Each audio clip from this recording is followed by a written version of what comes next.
Halo trader, salam investasi, kembali bersama saya Indra Yudhistira di dalam Vivis Focus.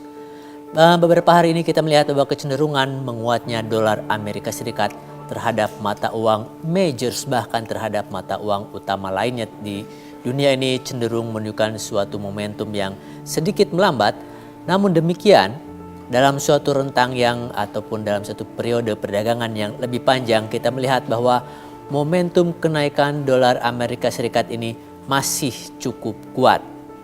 Beberapa hal yang dapat kita jadikan sebagai acuan untuk mengamati pergerakan dolar Amerika Serikat adalah yang pada beberapa saat lagi Bank Sentral Amerika Serikat atau The Fed akan mengumumkan hasil notulensi rapat para pucuk pimpinan di bank sentral tersebut, di mana sejumlah pengamat cenderung memberikan suatu ekspektasi yang positif bahwa dari notulensi rapat yang akan dirilis oleh The Fed tersebut akan terdapat sebuah gambaran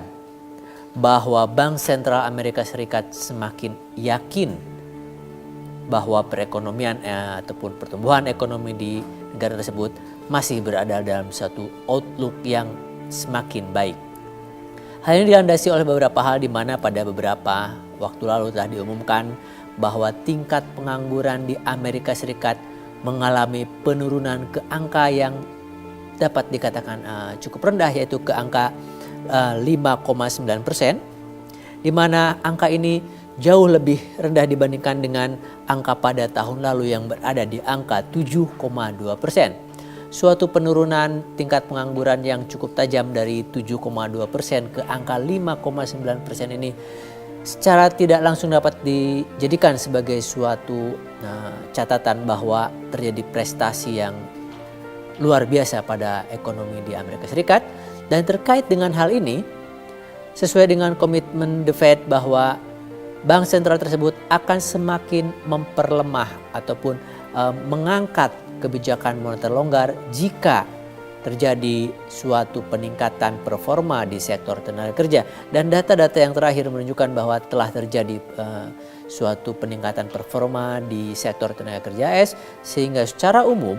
terdapat suatu ekspektasi yang cukup kuat bahwa akan terjadi suatu perubahan level kebijakan moneter di AS menjadi sedikit lebih tidak longgar atau sedikit lebih ketat dibandingkan dengan sebelumnya. Sejumlah pakar ataupun pada umumnya pelaku pasar mengekspektasi bahwa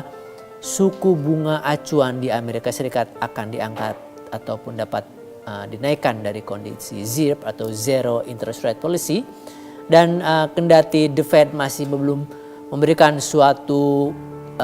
schedule yang jelas kapan akan dilakukan, namun sejauh ini dugaan-dugaan yang terjadi ialah bahwa The Fed akan mulai meningkatkan suku bunga acuan di Amerika Serikat sekitar pada semester 4 di tahun mendatang atau di tahun 2015. Namun demikian, dengan terjadinya suatu perkembangan yang dapat dikatakan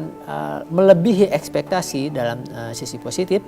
bahwa laporan terakhir juga menunjukkan PDB kuartalan di AS dapat menunjukkan angka yang cukup tinggi, yaitu 4,6%, jauh lebih tinggi daripada angka pada bulan September 2013 yang hanya mencapai 2,5%. Maka terdapat suatu ekspektasi juga bahwa suku bunga acuan di AS dapat atau akan ditingkatkan melebihi dari atau lebih cepat dari kuartal 4 tahun depan. Untuk itu para pengamat ekonomi maupun pasar juga sangat menantikan apa yang akan dirilis The Fed pada beberapa waktu mendatang ini. Kita lihat saja untuk pair dolar melawan yen Jepang yang pada saat ini berada di kisaran 108-an, bahwa terjadi juga suatu perbedaan policy antara Jepang dan Amerika Serikat, di mana Jepang masih mempertahankan kebijakan stimulus moneter, sedangkan Amerika sudah mulai beranjak akan meninggalkan kebijakan stimulus moneter, sehingga dengan hal ini telah mengerek ataupun mengangkat dolar Amerika Serikat terhadap yen Jepang. Dan sejumlah pengamat berspekulasi akan dapat mencapai angka 120, dan untuk pada saat ini berada di kisaran 108-an. Lalu kita lihat juga untuk indeks dolar Amerika Serikat, bahwa pada bulan Juli ini, sejak bulan Juli terjadi suatu kinerja yang cukup baik dan sudah mencapai angka di kisaran 85,76, dan kita lihat juga kendati beberapa hari ini sedikit melambat ataupun kenaikan indeks dolar ini sedikit melambat, kami lebih melihat bahwa ini terjadi suatu koreksi teknikal pada pergerakan indeks dolar Amerika Serikat. Namun demikian, angka indeks dolar AS ini masih berpotensi menguat lebih lanjut. Lalu untuk euro dapat kita lihat berkebalikan dengan dolar Amerika Serikat, indeks euro cenderung untuk tenggelam, di mana pada bulan April sudah mulai suatu pergerakan yang melemah, dan sampai pada bulan ini juga terjadi suatu pergerakan melemah yang cukup tajam sehingga indeks kurs euro berada di angka sekitar 106. Secara umum kami melihat bahwa kecenderungan menguatnya dolar Amerika Serikat ini terjadi kepada hampir seluruh mata uang di dunia ini dan diperkirakan masih akan bergerak menguat lebih lanjut.